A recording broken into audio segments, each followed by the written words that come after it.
Alright, so before I get into the bulk of this video, I just want to give a couple of updates.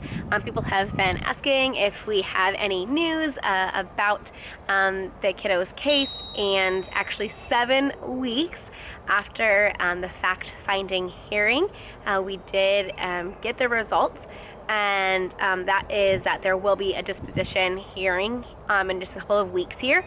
So what that means is the fact-finding hearing, they did find that DCS wasn't the right to pull the kids, and so it was a mix of feelings when I heard that news. It was definitely relief just to kind of have some kind of timeline and some kind of plan, but it was also a lot of grief at once too, knowing that it's just that much longer and that the kids will be not in their parents' care, and I know that parents love the kids and the kids love the parents. That was kind of hard, and I do sound like this, and I didn't think I'd make this announcement so soon, but you are hearing how I sound, and yeah, we actually have COVID again, which is pretty crazy considering we had it 2.5 months ago. I did not think we could get it this soon, but here we are.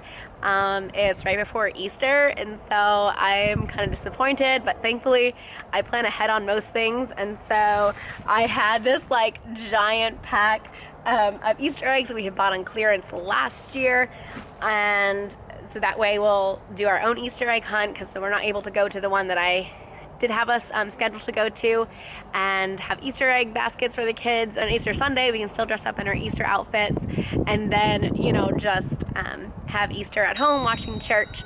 So it won't be the same. Pretty disappointed that it just happened this time, but it is what it is. I wasn't sure what I was going to do with A for 2 weeks on spring break, and now here we are. It's gonna be at least 3 weeks until she'll be back in school. So I tested positive, and actually right now Peter and the kids are going to get tested. So yeah, that's that. But now on to the bulk of the main video. Alright, so we have had our 3 foster kiddos for a little less than 3 months, and in that time we have actually gotten 3 additional calls for placement.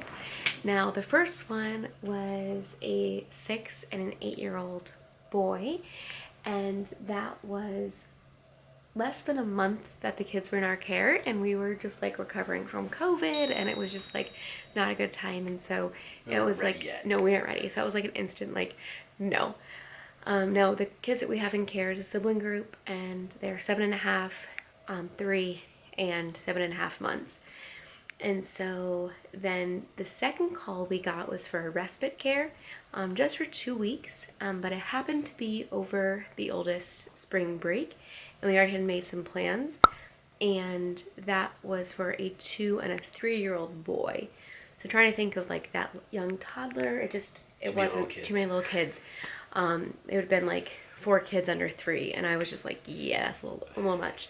Well, we just got another call for a 5-year-old boy, and it would we have no idea any other details, but we talked about it, and we feel like maybe we're just crazy, but we're praying about it too, and both of us kind of feel like we should just call and get more questions. He may already be placed. At this point, I didn't see my phone right away, so at this point they called 45 minutes ago. And mine was dead. And I couldn't charge it. Yeah.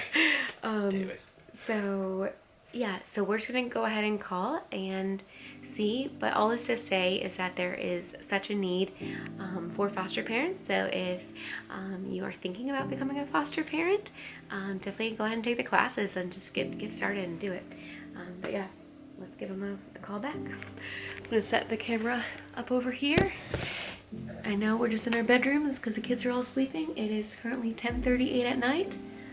We don't know if it's supposed to be a placement for her right now or what's happening, but we're going to give her a call back.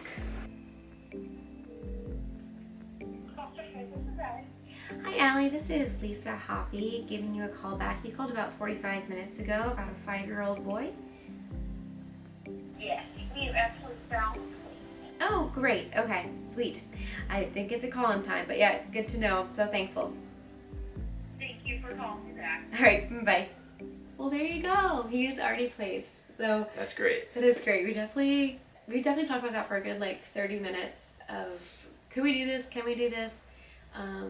We had a couple of questions before we were gonna say yes, just because we wanted to know like if his visits were at a similar time and Or could be. Or you know, just some questions. Questions we had with the first ones, but we were leaning towards saying yes if he still needed a place. So Yeah. that's great that he was able to be placed so fast, and that's one thing I was thinking might be the case because Yeah. he is just one boy. So Yeah, one exactly. kid. So that is one thing that we thought, with just one kid, it'd probably be a lot easier to find someone that would say yes right away. Yeah. So sibling groups are definitely harder to place, and so that is why we do want to like remain open for fostering sibling groups, and it has been such a joy to have the siblings because they can cheer each other up and all of that. Like they just laugh at each other, and it's just so wonderful. Yeah.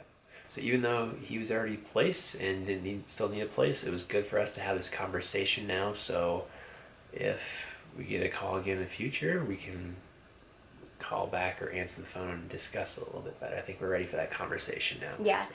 we haven't really mentioned to the kids about it yet. So that was one of our conversation is if he needs to come tonight and they're just like gonna show up and they're gonna be like, what, tomorrow morning? So we definitely want to have that conversation with them before we just kind of spring that on them. Now we're more so going to just kind of feel them out and give them a heads up that it might be happening at some point. Yeah. Because that's one thing we were talking about is we don't want to really ask like, hey, would you be okay with so much? Because then if they're like, meet the kid and they're like, oh no, send them back. Like, that's not okay. That's not an option. No. That's not happening. No. So you got to be careful the way you word those kind of conversations. So Yeah. So if any of you have done this where you have one sibling group of foster kids in your care and then bring in others, would love to hear like your thoughts on the conversation that you had with the kids and kind of prepping them for that. Yeah, definitely. So, all right, well, I know this is just super short little update, but thanks for watching, and make sure to subscribe if you are not already so you can get some other updates. And yeah, I guess we're kind of saying that we might be open to having some other kids in care. I think it'd be super good since there is such a big age gap between the 7.5-year-old and the 3-year-old. That a 5-year-old kind of would fit in there really nicely. I think to have a playmate for either older or younger based on whatever they're trying to play. Because right now, sometimes older and younger, they don't want to do the same thing, and so that does make it a little bit tricky. So that's one of the things we thought, well, it could actually be a good thing. All right, well, so super late night update. Now I'm just rambling. So good night. Goodbye. See you in the next video. Bye, guys.